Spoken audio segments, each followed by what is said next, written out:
Vaicharana Vinda Bhaktivedanta Swami Srila Prabhupada ki Jai. ISKCON founder Acharya Srila Prabhupada ki Jai. Jayam Vishnupad Paramahamsa Parivraj Jagacharya Soter to the Srimad His Divine Grace Srila Bhakti Siddhanta Saraswati Goswami Maharaj Prabhupada ki Jai. Ananta Koti Vaishnava Vrinda ki Jai. Namacharya Srila Harida Prem se kaho Shri Krishna Chaitanya Prabhu Nityananda Shri Advaita Gadadhar Srivas Adi Gaura Bhakta Vrinda ki Shri Shri Radha Krishna Gopa Gopinath Shamakun Radha Kun Giri Govardhan ki Shri Vrindavan Dham ki Shri Mayapur Navadvip Dham ki Shri Chaitra Jagannath Puri Dham ki Ganga Mai ki Yamuna Mai ki Bhakti Devi Tulsi Maharani ki Harinam Sankirtan Yagya ki Hare Krishna Mahamantra ki Grantaraj Srimad Bhagavatam ki Shri Shri Radha Madhava ki Shri Shri Gauranitai ki Shri Sitaram Lakshmana Hanuman ki Sri Singh Prahlad Maharaj ki Giriraj Govardhan Maharaj ki ISKCON Tirsan ki Book Distribution ki Nitai Gaur Premanande. All glories to the assembled devotees. All glories to the assembled devotees. All glories to the assembled devotees. All glories to Sri Sri Guru Sri Gauranga. All glories to Srila Prabhupada ki Om Ajnana Tamarandasya Gyananjana Shalakaya Chakshur Militam Yena Tasmai Sri Gurue Namaha Shri Chaitanya Manobhistam Stapitam Yena Bhutale Swayam Rupa Kadamayam Dadati Swapadantikam Vandeyam Shri Guru Shri Uttapada Kamalam Shri Gurun Vaishnavamscha Shri Rupam Shagajatam Sagana Raghunathan Vitam Tam Sajivam Sadvaitam Savadutam Parijana Saitam Krishna Chaitanya Devam Shri Radha Krishna Padan Sahagana Lalita Shri Vishakan Vitamscha Hey Krishna Karuna Sindhu Dinabandhu Jagatpate Gopesha Gopaka Kanta Radha Kanta Namostute Tapta Kanchana Gaurangi Radhe Vrindavanishvari Vrishabhanu Sute Devi Pranamami Hari Priye Vancha kalpatarabhyascha kripa sindhubhyeva cha patitanam pavanebhyo vaishnavebhyo namo namaha. Jaya Shri Krishna Chaitanya Prabhu Nityananda Shri Advaita Gadadhar Srivas Adi Gaura Bhakta Vrinda. Hare Krishna Krishna Krishna Hare Hare Hare Rama Rama Rama Hare Hare Mare Kabando Matsangin Mad Guru Mad Madana Mad Nishtaraka Mad Bhagya Mad Ananda Namostute Asaru Saru Tadayan Atini Chochatakara Hanamuncha Karachinmam Premnarit Katayos Puraha Om Namo Bhagavate Vasudevaya Om Namo Bhagavate Vasudevaya Om Namo Bhagavate Vasudevaya Narayanam Namaskrita Naram Chaiva Narotamam Devyam Saraswatim Vyasam Tato Jayam Mudirayet Nasta Preshu Badreshu Nityam Bhagavata Sevaya Bhagavate Uttama Shloke Bhaktir Bhavati Naishtaki. Hare Krishna, everybody. Hare Krishna. We'd like to give a warm welcome to Jagat Shrata Prabhu. We did the Bhakti Shastri together in Mayapur. We went to a lot of cool holy places together.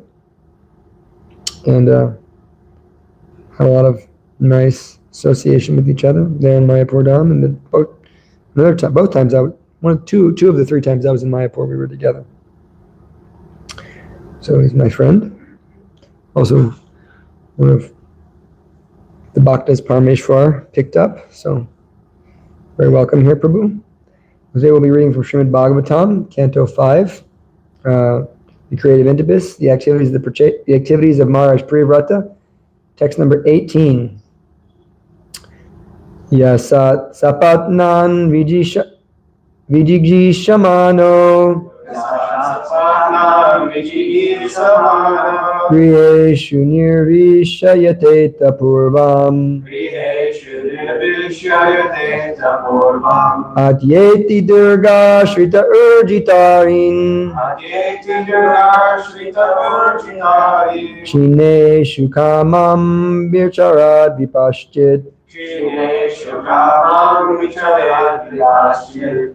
Yashat sapatnan vijiggishamano Yasat sapatnam vijigishamano. Griyeshu nirvishyayate tapurvam Griheshu nirvishyate tapurvam. Atyeti durga shrita urjitarin Atyeti durga srita urjitarim. Kshineshu kamam vicharat vipaschit Kshineshu kamam vicharet vipashchit. Yashat sapanan vijiggishamano Yasat sapatnam vijigishamano. Griyeshu nirvishyayate tapurvam Griheshu nirvishyayate tapurvam. Atyeti durga shrita urjitarin Atyeti durga srita urjitarim. Kshineshu kamam vicharet vipaschit Kshineshu kamam vicharet vipashchit. Yashat sapatnan vijiggishamano Yasat sapatnam vijigishamano. Griheshu nirvishyayate tapurvam Griheshu nirvishyayate tapurvam. Atyeti durga shrita urjitarin Atyeti durga srita urjitarim. Kshineshu kamam vicharat vipaschit Kshineshu kamam vicharet vipashchit. Yashat sapatnam vijigishamano. Yashat sapatnam vijiggishamano Griheshu nirvishyayate tapurvam. Griheshu nirvishyayate tapurvam Adyeti durga shrita urjitarin. Atyeti durga shrita urjitarin Kshineshu kamam vicharet vipashchit. Kshineshu kamam vicharet vipaschit Yashat sapatnam vijigishamano. Yashat sapadnan vijiggishamano Griheshu nirvishyayate tapurvam. Atyeti durga shrita urjitarin Kshineshu kamam vicharet vipaschit Yasat sapatnam vijigishamano. Yashat sapatnan vijiggishamano Griheshu nirvishyayate tapurvam. Griheshu nirvishyayate tapurvam Adyeti durga shrita urjitarin Kshineshu kamam vicharet vipaschit Yasat sapatnam vijigishamano. Yashat sapadnan vijiggishamano Griheshu nirvishyayate tapurvam. Griheshu nirvishyayate tapurvam Adyeti durga shrita urjitarin. Adyeti durga shrita urjitarin Kshineshu kamam vicharet vipashchit. Kshineshu kamam vicharet vipaschit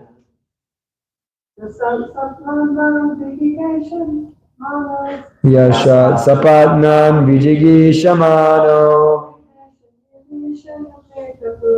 Griheshu nirvishyayate tapurvam Adyeti durga shrita urjitarin Kshineshu kamam vicharet vipaschit Synonyms Yaha Yaha. anyone who Anyone who. Shat 6 6. Sapatnan Sapatnam. adversaries Adversaries. Vijiggishamanaha Vijigishamanaha. desiring to conquer Desiring to conquer. Griheshu Griheshu. in household life In household life. Nirvishya Nirvishya. having entered Having entered. Yateta Yateta. must try Must have. Purvam Purvam. first First. Adyeti Adyeti. conquers Conquers. Durga Ashritaha Durga being in a fortified place being in a fortified place. Urjita Arin Urjita. very strong enemies Very strong enemies. Kshineshu Kshineshu. decreased decrease. Kamam, Kamam, lusty desires. lusty desires. Vicharet, Vicharet, can go. can go. Vipaschit, Vipaschit, the most experienced, most learned. experienced. Learned. Translation. One who is situated in household life and who systematically conquers his mind and 5 sense organs is like a king in his fortress who conquers his powerful enemies. After one has been trained in household life and his lusty desires have decreased, he can move anywhere without danger. Please repeat. One who is situated in household life One who is situated in household life and who systematically conquers his mind and who systematically conquers his mind and 5 sense organs and 5 sense organs is like a king is like a king in his fortress in his fortress who conquers his powerful enemies. who conquers his powerful enemies. After one has been trained in household life After one has been trained in household life and his lusty desires have decreased, and his lusty desires have decreased, he can move anywhere without danger. he can move anywhere without danger. Purport. The Vedic system of 4 varnas and 4 ashrams is very scientific, and its entire purpose is to enable one to control the senses. Before entering household life, Grihastha ashram, a student is fully trained to become Jitendriya, a conqueror of the senses. Such a mature student is allowed to become a householder, and because he was first trained in conquering his senses, he retires from household life and becomes Vanaprast as soon as the strong waves of youthful life are past and he reaches the verge of old age at 50 years old or slightly more. Then after being further trained, he accepts sannyas. He is then a fully learned and renounced person who can move anywhere and everywhere without fear of being captivated by material desires. The senses are considered very powerful enemies. As a king in a strong fortress can conquer powerful enemies, so a householder in the Grihastha ashram, household life, can conquer lusty desires of youth and be very secure when he takes Vanaprast and sannyas. Namo Vishnu Padaya Krishna Prashtaya Bhutale Srimate Bhaktivedanta Swamini Namane Namaste Saraswate Devi Gauravani Pracharine Nirvishesha Shanyavadi Paschachari Ishtarine Namaste Jivanandaya Dasaya Vanacharine Prabhupada Bhavaya Sannyasi Ravananda Agyana Dvanta Gramanam Paschachatitatmanam Jnana Gurukara Chitaharina Chakshashayava. So this class leads to a lot of topics. One topic is the Varnashram Dharma, which has to be understood because within Varnashram Dharma, there's a very clear distinction between household life, which is called the Grihastha Ashram, and then the Grihamedi life, which is not the Grihastha Ashram. And so what we see amongst the world today is the Grihamedi Ashram, which is described vividly by Shukadev Goswami in the first words he speaks to Maharaj Parikshit. The very first thing he says in defining a Grihamedi is one who speaks nonsense. He says that they are always speaking thousands of subject matters which are not in relation to Krishna consciousness. Shrotavyadini Rajendra Nurnam Shanti Sahasrasaha Apashyatam Atmatatvam Grihoshi Grihamedinam. He says that they're Apashya Atmatatvam. They have no knowledge of Atmatattva, of the self, and therefore they're in the Grihamedi ashram. And Shrotavyadini Rajendra Nurnam Shanti Sahasrasaha Nurnam Shanti. In this human society, there's so many things to say, thousands of things, Sahasra, thousands of things they're speaking, because they don't understand the nature of the absolute truth. And so we hear this when we go into a materialistic person's home. We hear them speak of the sports. We hear them speak of the various TV shows they're watching, the various activities they're doing to waste time. And we hear them speak, especially gossip about other householders. And actually the word Prabhupada translates this Grihamedi in that particular verse as the envious householders. They're always speaking of things. And then he gives another verse, Nidraya hirate vyaktam vyavyayena chava vayaha kutum diva charte haya rajam kutumba baranenava. It says that the lifetime of such an envious householder is spent in the day making money and maintaining family members, and at night sleeping and having sex.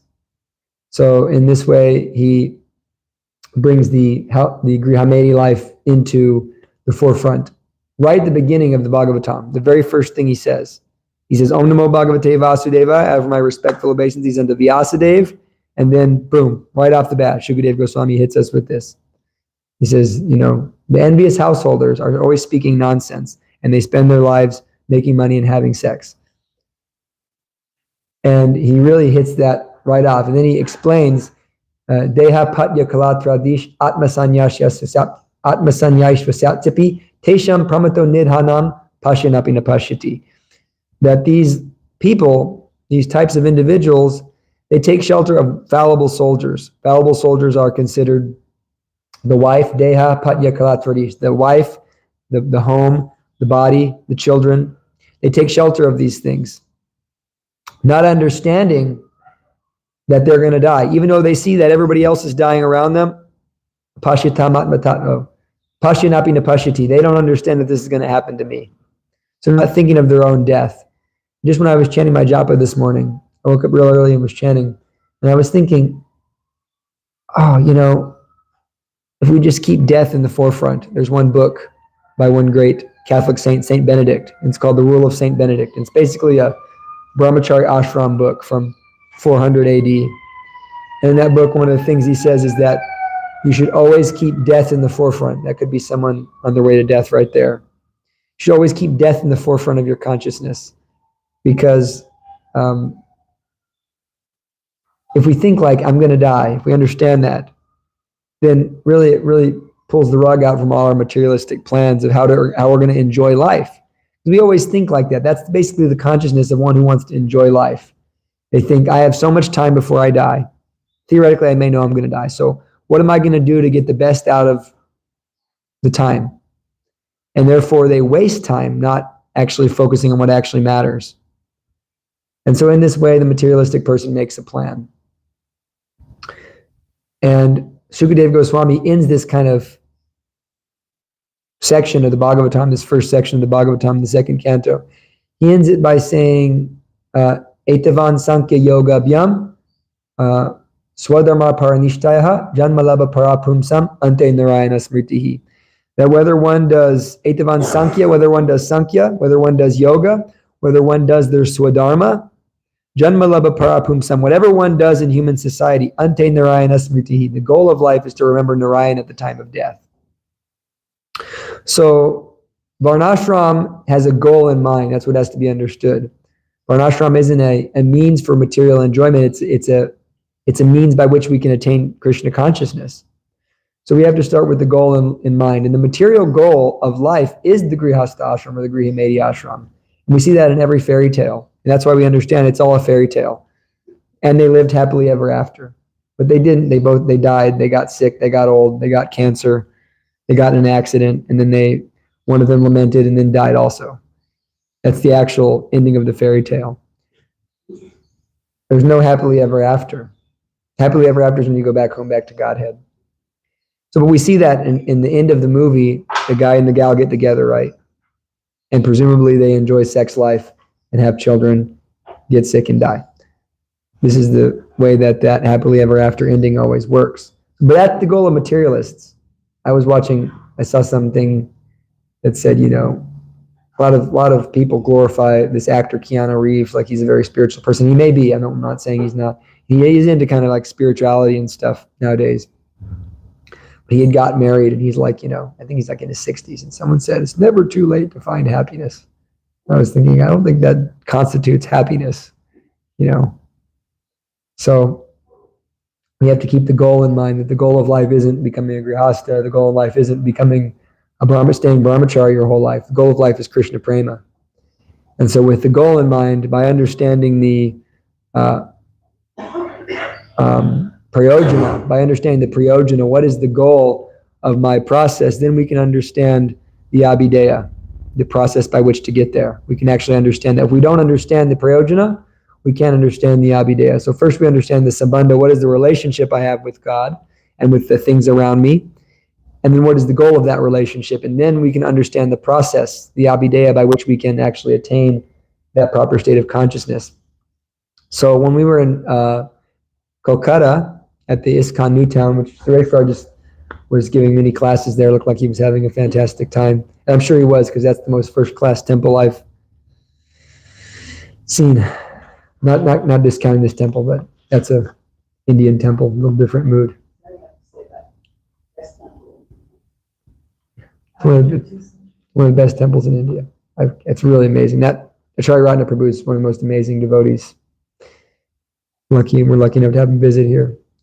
And so those devotees are just first class, incredibly trained up servants. When we were there, it just so happened that we arrived when Radhesham Prabhu, His Grace Radhesham Prabhu, was giving a youth camp. And so all the youth from Eastern India had come to Kolkata, and they were all staying there, and they erected a giant pandal. And so my Guru Maharaj arrived, and they wanted my Guru Maharaj to give class. And they specifically asked him, Radhesham Prabhu specifically asked him to give class on the Grihastha ashram. And what is ideal Grihastha life, because many of these people that they'd cultivated, very few are going to become brahmacharis, most are planning on going to the Grihastha ashram. And so Maharaj gave a class, and it was such a beautiful class. It was incredible. Radhesham Prabhu came and paid his full dandavats to my Guru Maharaj and said, I'm inviting you to Pune to give the exact same lecture to all my Vanapras and all my aspiring Grihasthas in Pune. Such a powerful lecture, but the very first thing he said was very heavy. He said, first things first, he says, sex life is not necessary, eating is necessary, sleeping is necessary. He says, defending may be necessary, but sex life is absolutely not necessary. And he, it was very heavy, like just full, felt like it was a brahmachari class, I think it's kind of like shocking. Then he kind of brought this point up that if it is necessary for you, if that's something you must do, then the Grihastha ashram is ideal. And he gave this beautiful talk on the Grihastha ashram, which he kind of spoke about it in a sense that just remember that it's not the goal. Keep the goal in mind. When one enters the Grihastha ashram, one has to keep the goal in mind. The goal in mind is Krishna consciousness. And with that goal in mind, one can attain a lot of success. And then he shared, which I never really heard him do, but he shared much about his own Grihastha life previous to his current state of being, because he was Grihastha for over 30 years. And he has, I think, 4 children, and was married, was very successful in business and so forth. And so he shared nicely in that way, and then was able to speak about Vanapras. But when I hear this, I'm not trying to just glorify my guru, but it just really came to me that when I hear this statement by Prabhupada, that he can move anywhere without danger, having gone through the Grihastha ashram, I really think of that, my spiritual master, because my spiritual master was a successful Grihastha. But now, having renounced that, he's very, very fixed up in being renounced. And I feel like, just he's very unaffected by any type of situation that is, would be detrimental to a brahmachari. Because having gone through that, having, learned in the Grihastha ashram what it's all about, he feels no attraction in that way. So in that way, it can be favorable. So it's kind of a challenging question for a lot of devotees. Where I should go, what decisions I should make. I think people have that kind of challenge. Should I get married? Should I stay brahmachari? Should I do this or should I do that? And there's a simple formula that you can apply in any situation while making decisions in the material world. So first thing is we have to admit is that we're not Paramahamsas. Vaisheshika Prabhu makes the devotees say sometimes, I'm not liberated, and I'm not a pure devotee.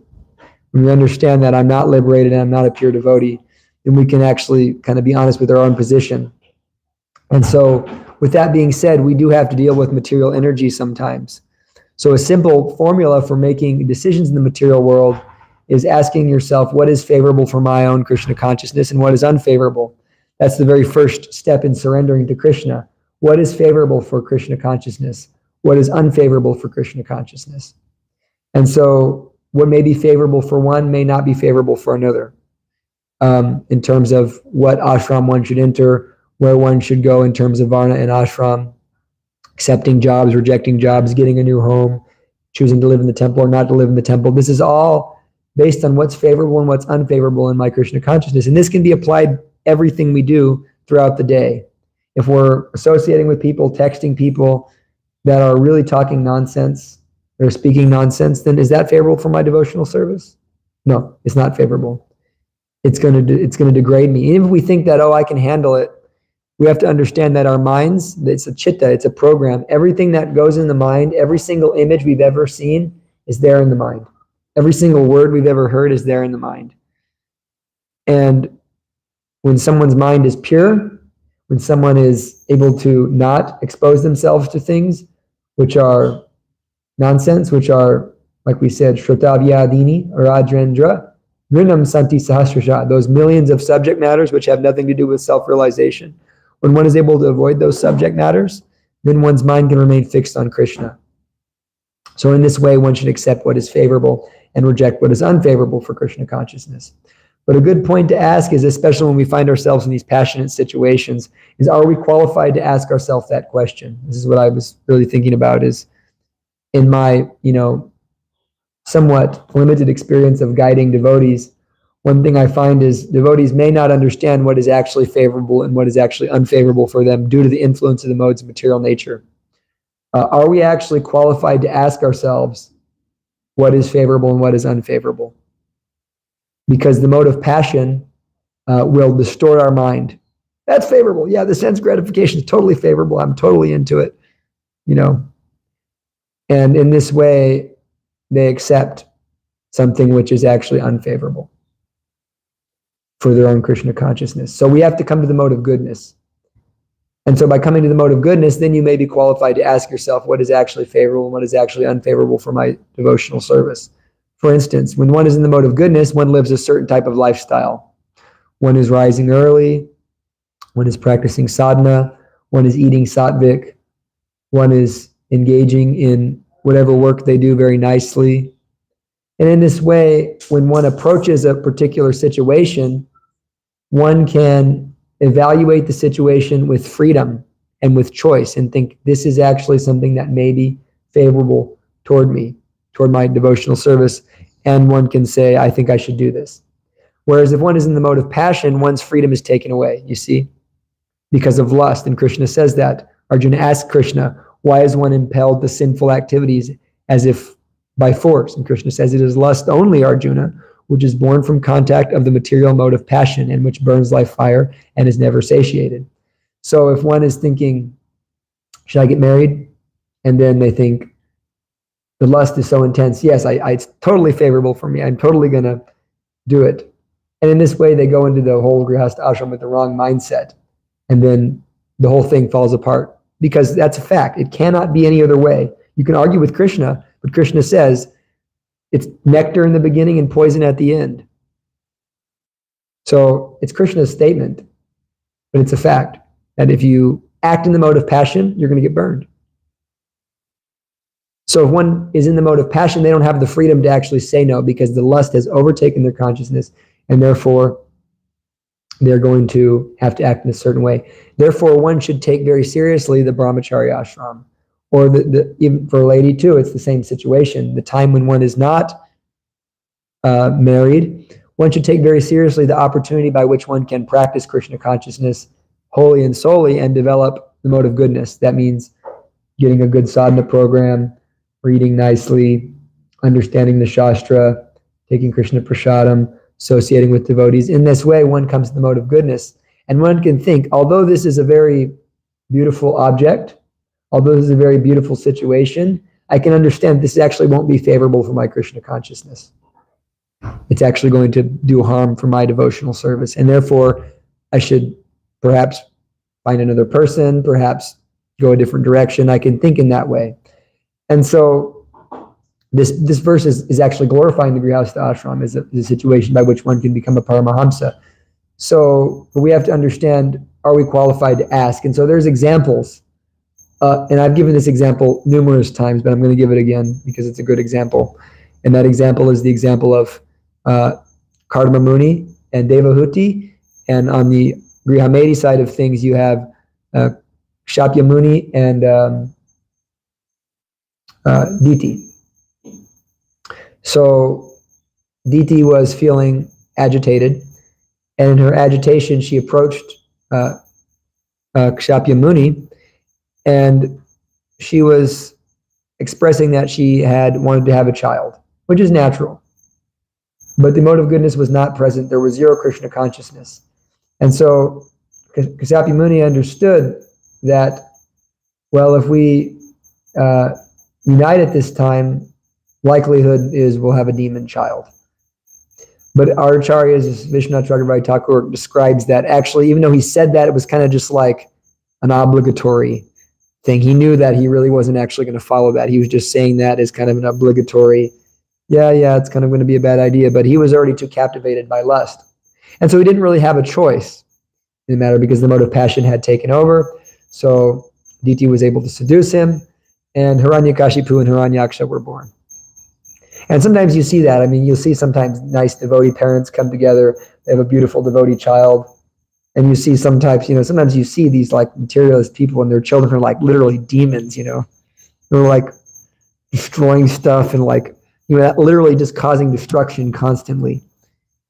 And it's totally different. And you wonder, people say that there's no soul. It's really mind-boggling.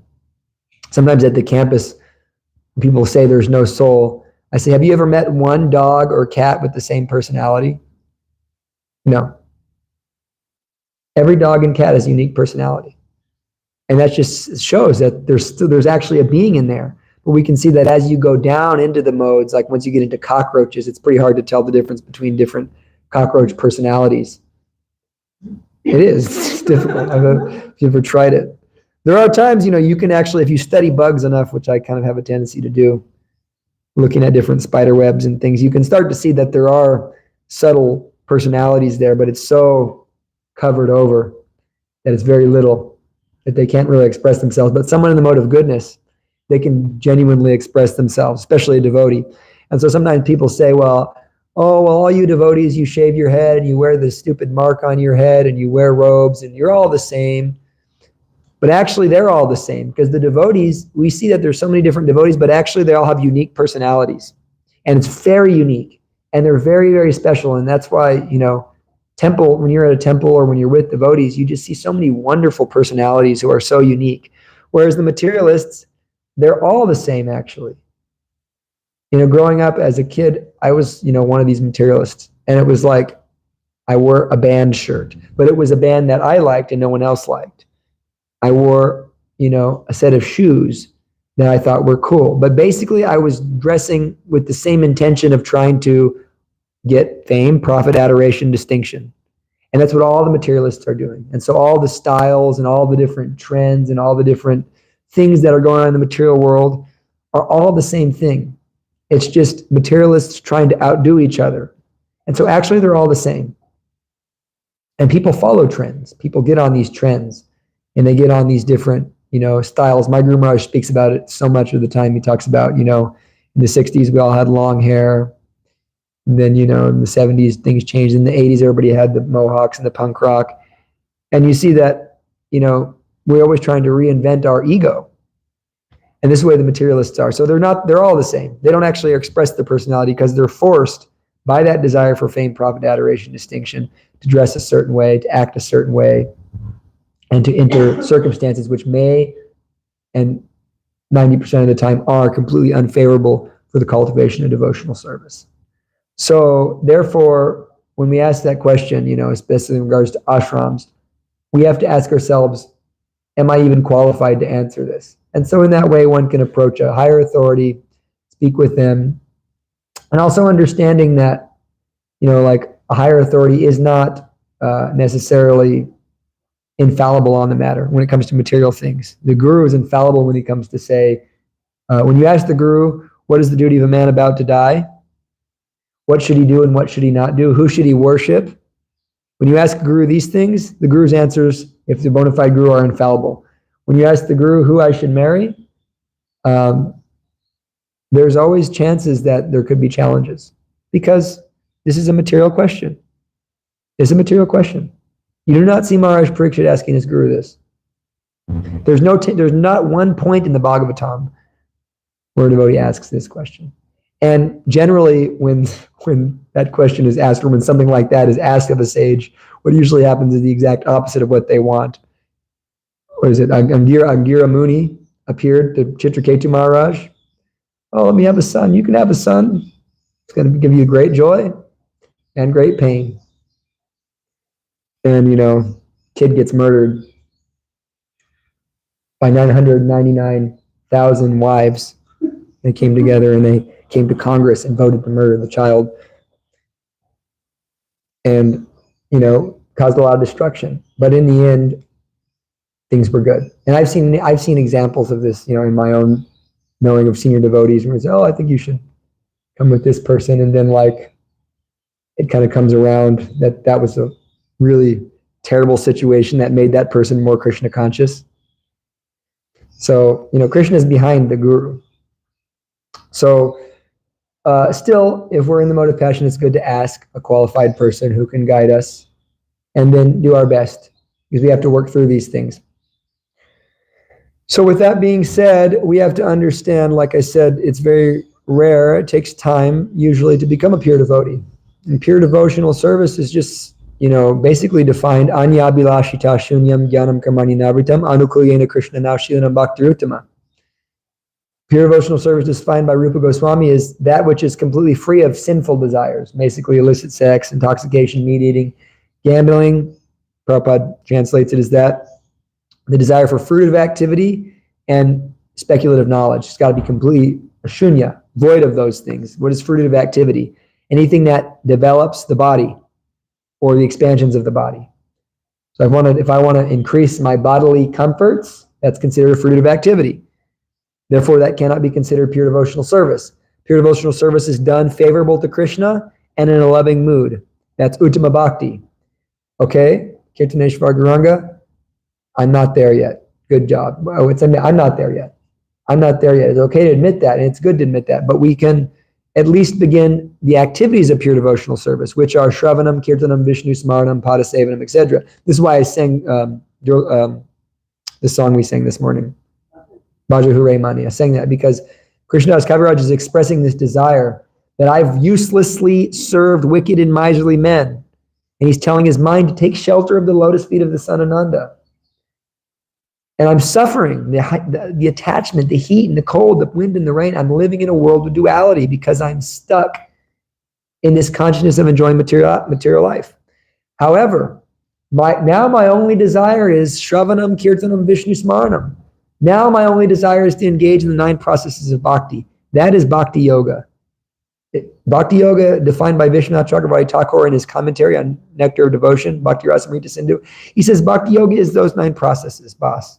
There's no other part of bhakti. It's the 9 processes of bhakti. However, he says those things which are secondary to bhakti, which may be favorable, are called secondary bhakti. That means like the varnashram system, getting married, brahmachari life. And Vishwanath Chakravarti Thakur also says renunciation and devotional service go ill together. He says that in the Madhurya Kadambini. So renunciation is just a result of devotional service. It's not the goal. And just practicing renunciation without the element of intense hearing, chanting, and serving Krishna really is useless. So therefore, we need to practice karma mishra bhakti. If we can't come to the stage of pure bhakti, we can do karma mishra bhakti. While practicing pure bhakti, meaning we're chanting Hare Krishna, we're doing those pure devotional things. So karma mishra bhakti basically means I am conditioned in such a way that I have to act a certain way. I just can't help but become a computer programmer. I can't help but enjoy this or do that. So there's some karma yoga involved, meaning you're going to give the fruits up to Krishna. You're going to dovetail. Have children for Krishna. Do this for Krishna. Krishna defines karma yoga, according to Vishwanath Chakravarti Thakur, is the verse, Yat karosi yadashnasi yad jahosi dadasi yat tapasyasi konteya tat karosa manarpanam. Whatever you do, whatever you eat, whatever you offer, give away, whatever charity you perform, do that as an offering to me. That's karma yoga, meaning that whatever you're doing, whatever you want to do, you do for Krishna. You're attached to something, do it for Krishna. Give the fruit to Krishna. You'll become purified.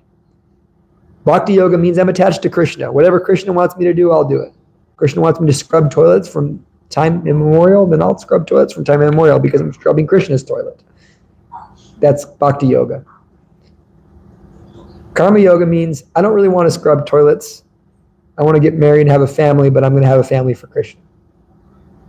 That's okay too. The point that should be made is that Krishna says, Tasmat sarveshu kaleshu mam anusmaram yugdacha maya pratamana buddhir mam eva shashisham shaya. Krishna explains that perform your prescribed duty while at the same time remembering me in the form of Krishna. Prabhupada says in the purport to that verse 8:7 of Bhagavad Gita, that this is the powerful verse by which one can understand how one can be a man in the world and still become a pure devotee. Always chant Hare Krishna. During your work, always chant Hare Krishna. And by always chanting Hare Krishna, you'll become purified. So, therefore, we may have to work in so many ways. to get to that level of pure devotional service. It is a process. We may have to go through so many different situations, ashrams, circumstances. But in any case, let me always chant Hare Krishna. Let me offer the fruits to Krishna, and in time we'll become purified. And that's the whole concept of varnashram, is in the beginning stage, when one is not so agitated, one practices brahmacharya life. Of course, for Americans, that ideal brahmacharya life isn't really existent. One devotee told me that the brahmacharya ashram in America is like a adult rehabilitation center. It's not really a brahmacharya ashram, because and in Pune, one has to be a virgin to join the brahmacharya ashram. And you see, he said that in a room full of American brahmacharis, and all the American brahmacharis went, they all put their head down, because yeah, it's rare, very rare. And even if if anyone has any association with a woman, they're not allowed in the brahmacharya. Because the mind, they say, their mind just can't handle it. They just can't be brahmachari. Their mind can't handle it. In the intensity of that type of brahmacharya ashram, and the purity that those devotees cultivate is very powerful and it's very inspiring. But in any case, one in ideal varnashram, one goes through a phase where they're living spiritually, controlling their senses, and they've learned especially disciplines, spiritual disciplines. And after learning those spiritual disciplines, now one is ready. I feel like I should enter grihastha life, okay. But then now they live a disciplined grihastha life. But they're working out those karmas and offering the fruits to Krishna, thus purifying themselves. And by purifying themselves through the duties of varna and ashram in the grihastha life, one can come to the phase of vanaprastha and sannyas, where you find very intense renunciation. And I know, as I said, not to overly talk about my own spiritual master, but just I just feel he's a very good example of a person who's went through that and is now very, very renounced, very finished with that world of things. By experience, one experiences the sufferings of material life, and one is now very happily serving Krishna completely and engaging in Shravanam Kirtanam only. And that he's a renunciate Brahmaprasth, whereas he's wearing saffron and not associating with any of his family. His son is still present there, but mostly in a helping him in a devotional way, whereas he's not really speaking to his wife, or he very rarely sees his daughters or grandkids practically at all. But one can become a vanaprasth and be still with their wife, and it's described that usually that's the situation in which most people leave their body. Sannyas is more for the Brahmana class and for the Brahmana class. It's described Kshatriyas and other people, they may take vanaprasth, and in that way just together the husband and wife engage in spirituality, but in a detached way, in a way where they're only engaged in spiritual consciousness, just like we have our wonderful disciple of His Grace Vaisheshika Prabhu here. And he's a classic and wonderful example of a person who is totally a Paramahamsa vanaprasth with Nirkula Mataji. So, wonderful example. So it's the yoga ladder. It's a ladder. Krishna says it's lust only. And we should understand, sometimes people misunderstand. They think, well, I'm living a pious life. I'm a grihastha, I'm following all the rules, and I'm getting some enjoyment. But we should understand that sin is not just like eating, drinking, smoking, having illicit sex. Sin is anything that is not Krishna conscious. It's anything that's not Krishna conscious. That's a sin. It really is. And all of these teachers and all the religions teach this. They all teach this, that what's the greatest sin? Forgetfulness of God. It's the greatest sin. The worst sin. It's the worst. That was a joke. That was an inside joke between me and Gauranga. But it's the worst. It's the worst thing to forget Krishna. Because Krishna never forgets you, and He loves you so much. So it's just and my Guru Maharaj was telling me one time that he was driving, as he used to drive across the country to preach. And one day he was thinking, he was kind of trying to think, he was getting puffed up, and he told himself, you're the guy who forgot Krishna. You left Krishna. And he said he started to cry and had to pull over because he was thinking, that thought just hit him, that I left Krishna. What kind of person am I? And we may do so many things, but we actually left the spiritual world. That's how, fallen in a sense we are.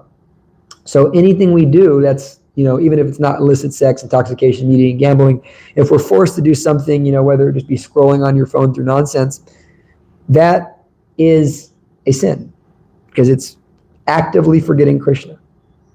So there's two paths here. One is religious life, meaning that one gets married, one has religious life, they become purified maybe, and then that purification leads them to meeting a pure devotee. They practice bhakti, and by practicing bhakti, they get liberation. However, the more recommended process is you practice bhakti in whatever position you're in. Whatever you have to go through, absorb yourself fully in the process of hearing and chanting. You'll become purified and you'll go back to Godhead. So bhakti is the fast process. So that's what makes it so powerful. And there's no qualification. You can take anybody from the lowest standard. If they start chanting Hare Krishna, they'll become purified. And they'll go back to Godhead. Whereas it's described that this karma sannyas, like the Mayavadi sannyas, if someone takes sannyas prematurely, then, or they try to renounce prematurely, then they end up suffering, they struggle, they either fall down or they go into materialistic activities. And then it doesn't work out for them. But even if someone is not at all ready to take sannyas or to become a renunciate, if someone chants Hare Krishna very intensely and serves Krishna very intensely, that purification will lead them to a much higher level of advancement. And Prabhupada actually knew that. Prabhupada, told Brahmananda, take sannyas. He told him, you're going to take sannyas. Prabhupada he was aware of the fact that, no one was in a sense ready for sannyas, but Prabhupada made them take sannyas to purify them. And so that purification process, but now I'm engaged fully in hearing, chanting, and so forth. So I'm not recommending anybody take sannyas here. What I'm saying is if we just engage fully in hearing and chanting wherever we're at, and material activities may or may not be there, just let me hear and chant intensely. Then I'll become very successful in my life. So, a bhakti yogi renounces to be more engaged in Krishna consciousness. That's why a bhakti yogi takes renunciation. So I can fully engage in devotional service. But if someone is a grihasta, like we're hearing in here, if they're able to engage in Krishna consciousness fully, then that's also glorious. It's also just as powerful. And so the word for woman in Sanskrit is Shri, which means to expand. So generally we understand that the woman expands the material facilities. Now I have kids, I have a house, I have all these things. But for a pure devotee, if two pure devotees come together, then actually that can expand their service. Now because there's an assistant there, now I can do more devotional service. And so that is rare, but if one can follow the example of the great devotees who are grihastas, such as the Mahajans, and I think in our movement, the best example today is we have a great example in Mother Sandamani, but Vaisheshika Prabhu, very wonderful example of someone who's just fully engaged in hearing and chanting and doing Krishna consciousness. And Bhaktivinoda Thakur as an acharya. So anybody who just engages in that, if we can just focus on that let me hear and chant and serve Krishna, then one will become successful in any position in life. So thank you very much. Any questions or comments? Yes, brother. So, if you're Krishna conscious and you become a grihastha, I don't think there's really an unsuccessfulness with that at all, because, of course we go through challenges, but those challenges are important for our life, their life experiences. Sometimes, and then as long as you're having children in a Krishna conscious way, and did I say that someone was unsuccessful? No, I'm just kind of saying that sometimes, though you did mention at one point, there's successful relationships, whatever, within grihastha life, but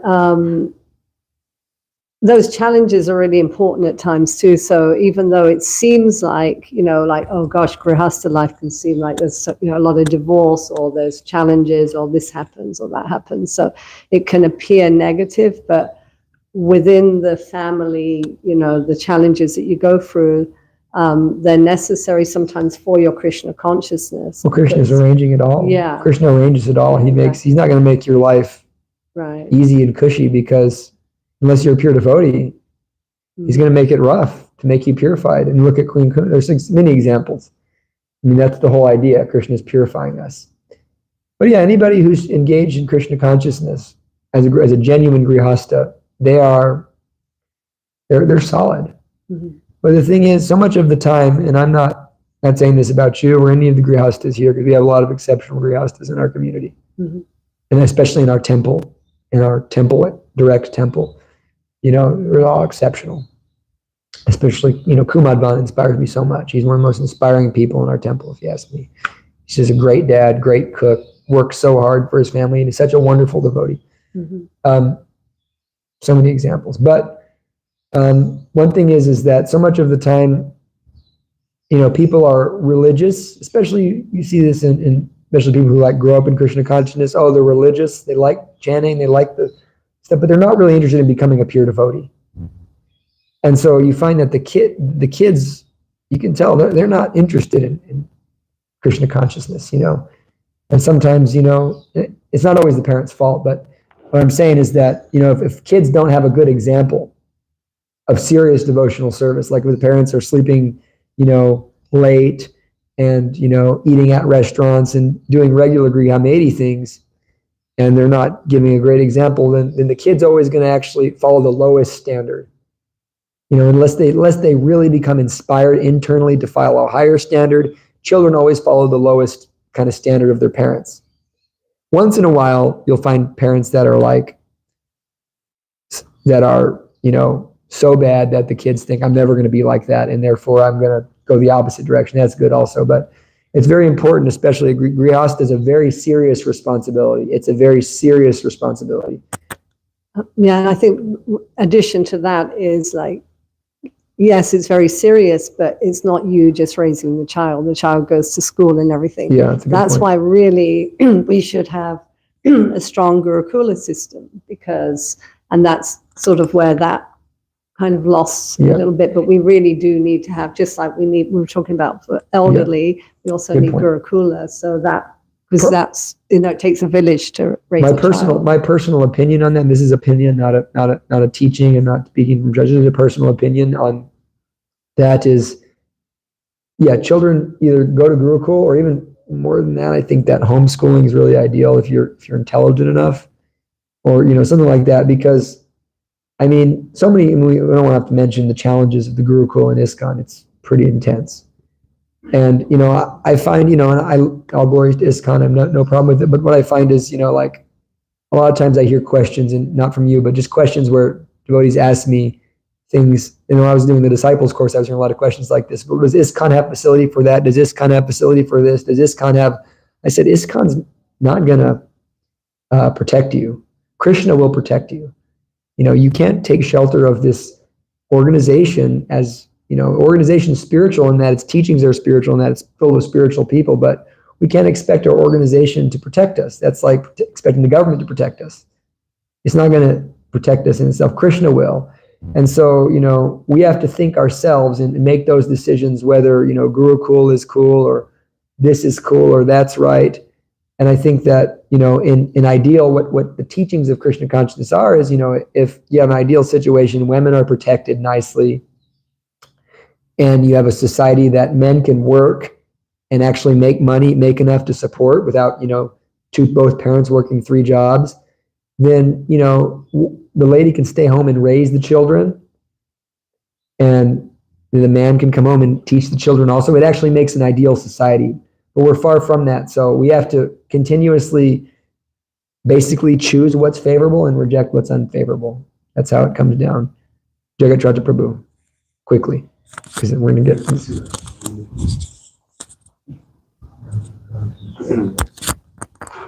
This class reminded me of 2 conversations. I'll really concisely mention 3 points from these 2.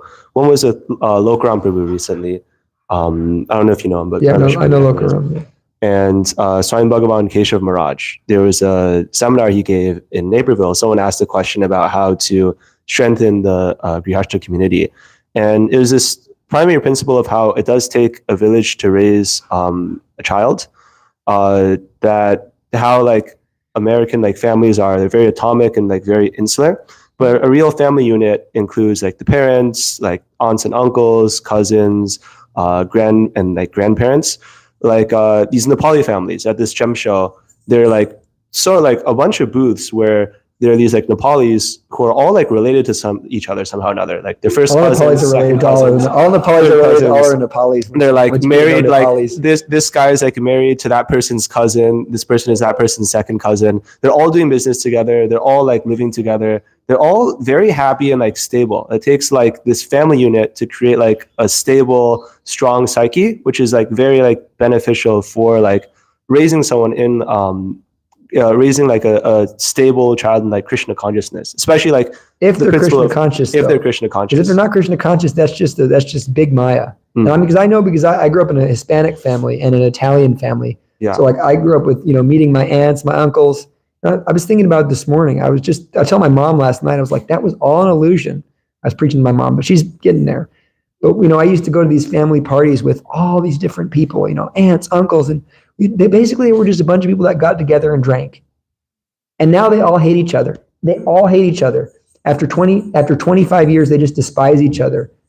And we're all basically atomic. And I'm thinking to myself, that was a big lie. And then I had one person who left their body in my family, and all of us got together at this funeral. And I was seeing all these people I knew since I was a little kid, and it was like the samskar of this is family. And I was seeing, just like the awkwardness and the sadness, and it was just, I was thinking, yep, that was a big illusion.